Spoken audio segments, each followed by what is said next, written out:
Multiplication তো আমরা সবাই জানি, নামটা ইউজ করলেই মাল্টিপ্লিকেশন করা যায়। জাপানিজ মাল্টিপ্লিকেশন লাইন ব্যবহার করে কেমন হয় সেই শর্ট ট্রিকটা তোমাদেরকে একটু দেখাচ্ছি। মনে করো 2 1 তার সঙ্গে 1 2 মাল্টিপ্লাই করছে, নামটা জানলে মুহূর্তের মধ্যে হবে। লাইন ব্যবহার করে কি করে হবে একটু দেখে নাও। 2 মানে দুটো লাইন, 1 মানে একটা লাইন। সিমিলারলি এই 1 মানে একটা লাইন প্লট করব, 2 মানে দুটো লাইন। এই লাইনগুলোকে আমরা একটু পার্টিশন করে নিলাম। পার্টিশন করে নেওয়ার পর এইখানে আমার কতগুলো ইন্টারসেকশন পয়েন্ট আছে, দুটো।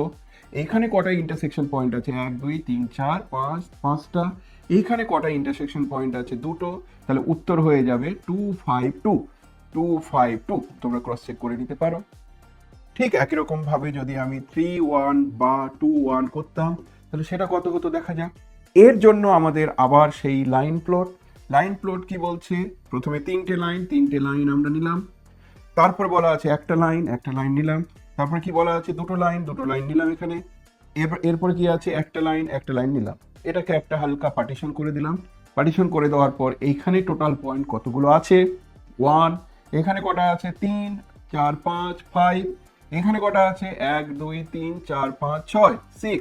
তাহলে অ্যান্সার হচ্ছে 6 5 1।私の名は吉来義景、年齢33歳。